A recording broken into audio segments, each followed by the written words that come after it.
what's up, you guys? Your girl G here. Welcome back to my channel. It is the freaking weekend. It is, Sunday. So yesterday, Love and Marriage Huntsville came on, but we're not going to talk about that quite yet. I need to get into Put a Ring on It, you guys. Put a Ring on It has definitely became, low-key my new favorite, little show. I did not review the first season. I think this is the second season, if I'm not mistaken. It's either the second or third season. Nonetheless, I'm looking at all of these men like y'all are garbage. Y'all are straight trash, like poo cheese. I just can't. Like Fonzo, we can already tell Fonzo, he definitely uses his money and his, lavish lifestyle that he can offer women to definitely do his dirty work. Kenneth, he's the definition of grown man child, of boys to men, like I don't ever want to grow up. And then Otis is the definition of, egotistical, toxic, masculine narcissist. Like we have definitely hit the pillar of each, ain't shitness when it comes to men. Like we have definitely covered each category. We got the player from the Himalaya, Fonzo, the narcissist with Otis, and then the grown man child with Kenneth. Like, can women really win? Like, can we actually win at any point in life? But nonetheless, let's go ahead and get into the episode. That way we can get to Love and Marriage Huntsville, okay? So we pick up where we left off, which was, Shay running to the bathroom because she's upset. Like, Fonzo definitely seems to, he feels like it's okay that she hasn't been introduced to the mama. And so when she comes back, she gets asked, what are you feeling? And she just like, I don't like, feeling, it just feels like it's not important to him. And Fonzo, all he worried about is, I didn't feel like we was going to air our dirty laundry out there. Like, we're not supposed to put our dirty laundry out there. Like, all he's worried about is how he looks. Like, that's all he's worried about.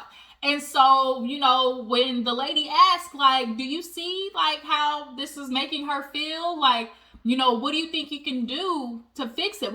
I don't know. I don't know what she want me to do.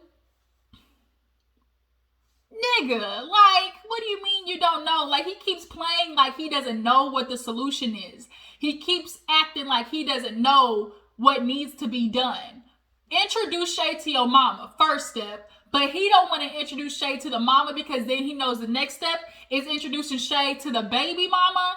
And the baby mama and Shay possibly getting together and, correlating stories and, getting together and maybe comparing and contrast receipts may blow up Fonzo's spot, okay? That's what I feel like it is. But he's really more concerned about the fact that Shay is basically putting more stuff out there, than he thought this was just going to be we're going to date other people and see if we want to be together. But you're not dating other people unless you, the whole point is to address the issues of why y'all have come to feeling like dating other people is what y'all need to figure out, what's going on in y'all's relationship. So they end up moving on to Otis. And, of course, I don't know what the therapist's name is, Nikki or something like that, but she ends up asking Charlene, how was the date? And she was like, I loved it. I'm definitely an active person. I love doing physical things. Meta was really sweet. We, we really meshed on some of our ideas of what relationships were. And so she's like, well, how was it when you got home? And she was kind of like, well, Otis had a bitch fit. Like, men love to sit there and claim that women are the emotional ones, but y'all are emotional just in different ways. Like, just because our emotions are expressed differently doesn't negate the fact that y'all are emotional as fuck. Like, y'all have these things called ego. Your little bitty ego, loves to basically pop his head up. Ego and pride are just something that men have just been socialized in a weird way to just kind of really feel like y'all are the end all be all. And it's just like this newfound, I don't know what it is with men. Like, I'm just disgusted with the type of men that we are just seeing lately, especially you podcasting ass niggas. Anyways, I got lost there for a second because you podcasting ass niggas definitely really just, I just can't. But nonetheless, Charlena, she basically explains like Otis got upset. He took the flowers, threw them in the trash. And then she was like, it wasn't even really that. What really upset me is he told me, you're dirty, you need to go take a shower. And even the other girls was kind of like, excuse me? And, the lady, the counselor, she goes, Otis, like, what were you thinking when you said that? He was like, oh, I just said it more in the fact of like, you know what? You go take a shower while I'm down here. Give us some space and time to think, and then when you get done, we can talk it out. See, men like Otis are really funny to me because it's like, y'all be man enough to do the shit, but then when y'all get called out on it, all of a sudden it's, well, that's not what I was doing. It didn't come, I wasn't thinking I was doing it like that. Is that what really how I was acting? Like, y'all love to backpedal and pussy pop when it comes time to address how y'all were acting with somebody. And Otis, like she said, I don't think that's what the context, like, she's like, did you feel like that was the context of how it came across? And she was like, no. And so she was like, she told Otis what it looked like was there was a sense of insecurity when it came to the date. And in order to try to, establish some type of dominance over the situation, you referred to her as dirty, from the date, to take control of the situation, we should say. Oh, I didn't feel like I don't think I was doing it that way, but if that's how I made her feel, then I can own that. Niggas like Otis piss me off because like now you trying to play on my intelligence. You knew what the fuck you were saying. I think you're dirty. Like, go take a shower. That's how you said it. Like, bruh, own up to it. So then we get to Kenneth and his little baby boy ass. Like, he literally reminds me of baby boy. But Shorty gets asked about her date with Hollywood, and she was like pleasantly surprised. She was like, you know what, we talked, and it was good to finally have like true conversation with somebody. And Kenneth over there just, he pouts like a motherfucker. Like, he pouts. And so Shorty gets asked about, what was it about Hollywood that made you feel, good or whatever. And she was like, it's just nice to have those conversations. And she kind of gets emotional. And she's like, I feel like I don't really have that with Kenneth. Every time, I want to have a conversation, like, he gets quiet. He don't want to talk. And of course, he in his confessional talking about, I don't want to make her feel that way. I know that's something that we need for our relationship. And if she feels that way, then I know that's something I need to work on. And so she ends up revealing that Kenneth, in his little baby boy bitch fit, decides that he's going to take her phone and lock himself in the bathroom. He did some real female shit, taking the phone and locking himself in the bathroom. So she's like, 2 hours later, he comes back and he been through all her messages and whatever. And I guess he went through the group chat. Females got a group chat or, message with the friends. And she was like, he went through what I was talking about with my friends and, felt some type of way. Because if you're going to reveal your true feelings to like your girlfriends, and I guess he saw that, and now he upset. And she didn't like that though. And so he gets asked, Kenneth gets asked like, what were you thinking in the process of taking her phone? It was just, he said it was an overwhelming moment and he, allowed his insecurities to take over. And he definitely, was out of line for doing that. And so, he kind of gets his little, kudos for admitting that he had a weak moment. Not a weak moment, but definitely an insecure moment because men don't like to admit when they're insecure. And he kind of did that. So it's just kind of like, bruh, if this is what you're doing now, taking her phone and locking yourself in the bathroom, like, what kind of shit have you done in the past and will you do in the future? But we end up hearing what Kenneth has done in the past because after that they end up getting asked, do they want to have a second date? And Shay, she doesn't want another date with Brian because he definitely wasn't her type. Fonzo knew. He said, I knew when he walked in the door. Like, Shay likes the, big, like, chunky, chubby bunny, at least a little thickums, got a little weight on him because she a thick girl. She a curvy girl. So she needs a man, to feel, small too. And a little bit more Versace swag, not less H&M, more Versace is her vibe. And Brian definitely wasn't giving, Gucci, Chanel, Prada. Then Charlena, she gets asked, want a second date with Meta. She was like, no, he's not really my type. And then Shorty, she was nervous in the fact that she's like, I know Kenneth is gonna get mad whether I go on a new date or with Hollywood, so I might as well pick, what I feel. And so she actually wants another date with Hollywood. And it's understandable. Like, when you are an established woman, like, you want an established man. At this point, it's starting to feel like she's become the mama to Kenneth.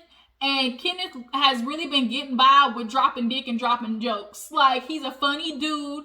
And, he stay at home and cook. And, he makes sure the house is taken care of. Because at this point, that's all he can do. He's not offering, financial stability, or a type of lifestyle that she can't provide for herself. Because you see Shorty, she in a high rise. Like, she got a nice apartment. You can always tell what type of, money a girl got. Depending on type of her bed frame. And Shorty got one of them nice, belted, bed frames with the jewels and shit in there. So, she got a little, she got a little coin. Okay?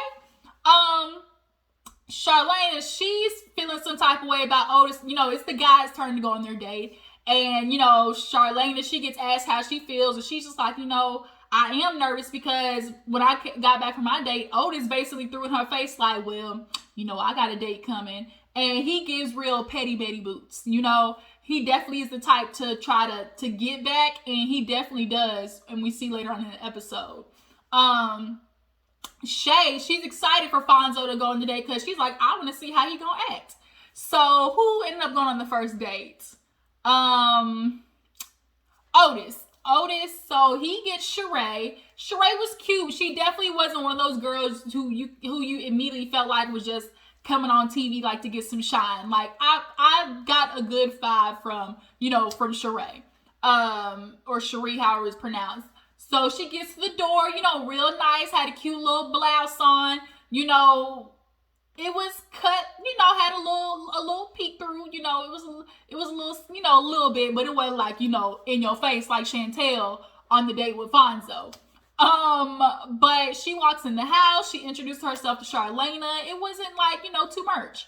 Otis, he had his little, niggas love to throw on the chain, when they try to impress the girls. So he had on his little gold link and stuff like that. And, he was basically telling, Charlene that he knows how to act. I'm going to act right. So they go on their date. They do cake making. I guess he's a chef. So they get to talking. And Otis definitely drops hints about what, like, you can tell where he places the importance on a woman. Because he was like, Sheree, she looked good, wasn't too revealing, so you definitely could tell that she has a little bit of maturity, which is good, that's good for later on down the line. But, in the beginning, you can show a little bit of skin. So that's where niggas always confuse me. Like, y'all want a girl to really present herself and be like, y'all always get attracted to the girl who's revealing. Like this shit happens all the time. When y'all get these little Instagram girls, like, y'all see her, she's on Instagram, is revealing, may wear the see-through dress, or may wear the short dress, or put on the short shorts, or have like the top that got the see-through shirt with the bra under, right? That's what brought you to her. But the minute you get in a relationship with her, all of a sudden she's supposed to, change that up. Because like Otis said, that's good for down the line. As in, if she becomes my woman, I want her to be of certain, caliber. But in the beginning, she can be a little scandalous. Dudes piss me off. And so they basically kind of had a cute little date. It was a cute little vibe. He also too, he likes to put emphasis on, I'm big on loyalty, respect, But his version of respect is respect me. You know, respect me means what I say goes. Like, Otis, like I said, he gives me real Medea family reunion, abusive ass husband tease. To everybody else, you know, he's put together. You know, I have all of this established, but behind closed doors, the minute the one woman want to leave, he want to throw her ass over the balcony. You know, Otis just gives me real scary. I'll stalk you at your job tease. So basically, he likes Sheree. So he gets home, and you know, of course, Charlene is asking about the date, and he's basically like, you know, it was good. You know, she definitely had some good energy. She was like, did you cross any lines, any boundaries? And he was like, no, I mean, I gave her a side hug. And she was like, she's like, I ain't tripping about the hug, you know, but just kind of just, you know, real funny. And so Otis thought he was slick, and I'm glad Charlene caught on. So he goes, well, you know, I don't think, what did he say? He was like, oh, you know, I don't think I did anything, you know, to offend, or like that was too obscene, because like you didn't do anything. So basically he felt like because she didn't hug Meta and he hugged old girl, that it was get back. Like, oh, I mean, I didn't do anything that was out of line. Like, as in, oh, because you didn't hug Meta, and even though I hugged this girl, like, I wasn't trying to do it to get back at you. I wasn't crossing no boundaries on purpose. But then he want to feel like he's slick with, oh, you know, I mean, when it comes to boundaries, the more I was thinking about it, you know, what do we need boundaries for? Because I'm going to act how I'm going to act anyways. Like, I know what it is. You know, I know how to act. You said, I'm going to act how I want to act anyways. As in, fuck the boundaries. Like, even if the boundaries are there, I'm going to do what I want to do. So we might as well take them away, you know? So she's like, I ain't falling for that shit. Like, he basically was trying to pull the real okie doke reverse psychology. Like, let's remove the boundaries, you know? Because if she crossed them, then I get to cross them, right? Or if I cross them, then it's, well, babe, we said we agreed on no boundaries. Remember we said we wasn't gonna do no boundaries. Remember, you know. And so that's why Charlene was like, you're not finna play me, boo boo. So then we go to Fonzo. Fonzo is in the room. He getting ready. He trying to put on all his ice. Look over here like this, sitting there like this. Oh. He putting on all his bracelets, and he, you know, putting on the baguettes.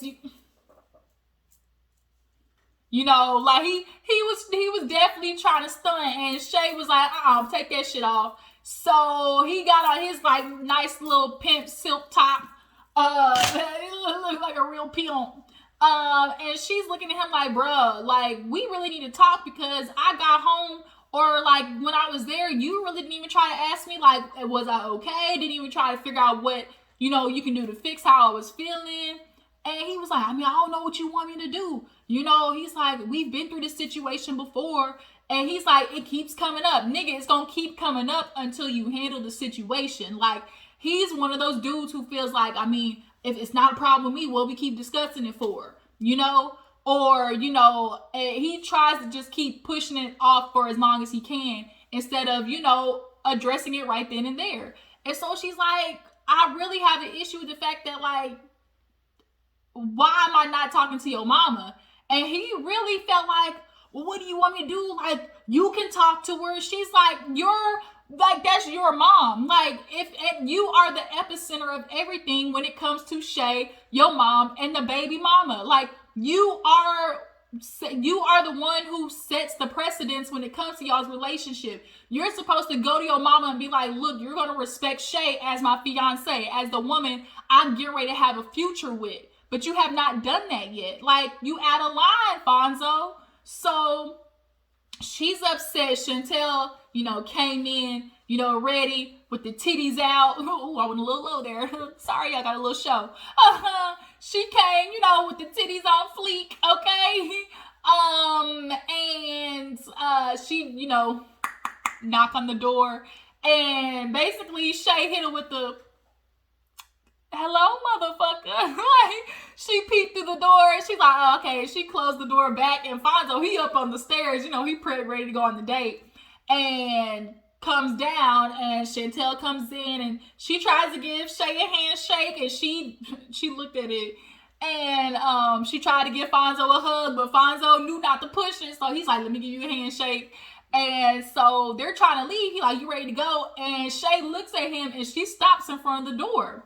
And so he like, girl, like, let us go. So then they start going to the car, and you could tell Chantel was definitely trying to, you know, imagine herself in this lifestyle. Like, oh, I got my little man. She's like, you know, because she in the beginning was like, you know, I like a tall man, you know, a little bit of chocolate, you know. And so it's kind of like, and she's like bald, literally describing Fonzo. So I knew the minute she saw him, she was going to like him. And then seeing all the, you know, diamonds and shit he got on, like, she was going to want him. So when she sat in that car, she got real comfy. She sat back and put her arm up on the rest. And Shay, you know, she tapped on that motherfucking window like, nigga, I'm watching you, okay?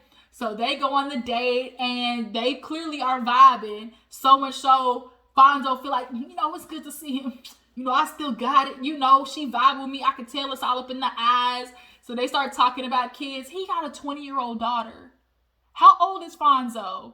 He got a 20-year-old daughter. Yeah, a 20-year-old daughter. But they start talking, and he says that he would have had another kid with Shay because she wanted one. He got 3 kids. I thought it was just one son with the baby mama. So does he have 2 baby mamas? Does he have all of the kids with that one baby mama? Like, we don't know all the history with Fonzo, and he definitely is trying to keep it that way. So they basically are talking, and Chantel, she is flirting, okay? She flirting with the titties out, all right? And he was like, you know, she's like, well, did y'all discuss anything that y'all can't do? He was like, you know, no touching, obviously, no kissing. And so she like touches his face. Is that okay? You know, is that okay? You know, like that. And she kind of like rubs his beard and stuff. And he was like, no, but he liked it. He definitely will go on a second date with her for sure. Or it was like another girl too that I saw in the preview. I don't know. But they definitely was vibing. You could tell Miss Chantel, she gonna try to, you know, bump up on Fonzo. And you might want to be careful, girl, because Shay looked like she know how to tussle. Okay? Shay definitely look like she know how to tussle, okay? You might want to be careful, because them long ass nails, Shay look like she gonna get with it, okay? Like I said, you want to tussle. Because I know how you girls like to tussle. So last but not least, Kenneth, they end up talking in the room about, you know, his little bitch fit. They were leaving, and she finally gets her phone back from him, Shorty. And she goes through the phone and sees that he sent some banking information to his phone. Nigga, what? What? Why are you sending my banking information? She was like, delete it right now. And he'll, man, we're not doing this right now. With his old long-lipped ass, we're not doing it. She's like, no, are you seriously telling me that you're not willing to show me, to make me comfortable? I'm asking you, please make me comfortable in the fact that I know you do not have my information. And he did not want to do it. I said, oh, X out. Nope, that's it. That would have been my cue to get the fuck out of there, because, bruh, now you tripping. And then come to find out, like, they sitting and they were like, oh, she was like, that's one of the worst fights we've had. And she was like, you know, we really need to have this conversation. She was like, it's starting to feel like you're doing everything possible to make sure I don't leave. And if there's a threat to me leaving, you want to make it feel like I'm going to have a consequence. And she reveals that he's even commented and spammed her work page saying disparaging things about her. What the actual hell? Like, what the fuck, dude? He's sitting there like, you know I was wrong. You know, I can understand how you can feel that way based on my past actions. And, you know, I was messed up for you. Nah, what? It's definitely, for one, he's insecure. 2, he's jealous of her success. 3, he's sabotaging it anytime she may have an account. Like, it's no good to feel like, especially as a woman, you can't come home and tell your nigga that you accomplished something out of, fear that he's gonna be insecure about what you did, because the man's supposed to be the one to have all the success and be all types of, the one that's up and going, But Kenneth, your ass, you need to figure out what's going on inside. I don't know if Kenneth didn't have a daddy growing up. I don't know what his backstory is, but it's definitely giving like real trauma damage tease. So to find out, not only he's done that in the past, but he got her banking information. What you doing with it? Like, I feel like he even did that so he can see what her charges are, like where she, like, to keep up, with what she's charging on her card. And two, nigga, I'm feeling some type of way, because if you are willing to spam her job because she's wanting to leave, nigga, I'm now starting to feel like you the type to take her money and run. Like, dudes do that. Dudes will literally empty your woman's bank account and hit the road, Jack. Don't you come back no more, no more, no more, no more. Hit the road, Jack. Don't you come back no more. Like, he definitely looked like the type. But they sort of kind of resolved, because he kind of had this epiphany moment, like, I'm not in denial. I know, I'm not in denial about the things I need to fix. And I don't think he is. I do think Kenneth is very much aware, because she's had these conversations with him over and over about what she wants from him. And he just has not reached that point of, like, self-confidence to go and do it, But, bruh, you about to lose your woman, which is why he acting like this, because he can see she's slipping away. They go on their date with the girl. I think her name was Shalina or something like that. It was a lot of shus. A lot of this name starting with sh this episode. But Kenneth couldn't really vibe on, I want to go glass blowing. I feel like that's a really good, like, thing to do. I feel like it's super creative or whatever. But they go glass blowing, and he can't really be focused on the date, because you could definitely tell he was moody about everything that was going on. They didn't really talk about much. He was like, we just got some issues and, arguing, all that type of stuff, la-di-da. But he just was not feeling it. You could tell Kenneth is definitely stressed out about whether Shorty is going to be gone. So they all meet up, time to meet with the counselor. And we in the episode with Fonzo and Fonzo and Shay, because, he gets asked about his date, and he kind of laughed. He was like, because he know he had a good date. And so Shay, she looking at him as he's explaining the date, and the counselor's like, girl, look at me. And so Shay was having a real hard time. She looked at him, and he's like, man, we had a good time. We was vibing. We had good conversation. And Shay's like, I don't like this. She's like, I don't like this because, he still hasn't tried to resolve what's going on with us. And, what else did she say? Oh, she was like, she's like, I really have an issue, because he knows with him on TikTok and stuff, I got receipts. She's like, I got several receipts of him, of women messaging me being like, bro, you need to check your nigga. Like, he coming after me. He messaging me. And Fonzo don't want that to get out. How is it that you want your woman to be confident that you're not doing shit, but you clearly have a history of doing shit, right? And so she tells the counselor, she's like, I'm not confident and secure because of the shit that he's done. And so she's like, what do you mean? And then that's where the episode ended. And it's like, uh-oh, Fonzo, bitch, you about to, like, your spot getting ready to get blowed up, okay? But guys, what do you think? What do you feel about put a ring on it? Do you feel like, the ladies definitely all should leave? Who has a fighting chance? Like, what are your thoughts? I appreciate y'all for tuning in. Y'all stay tuned. Love and Marriage Huntsville is coming up, and I will check you guys later. Deuces.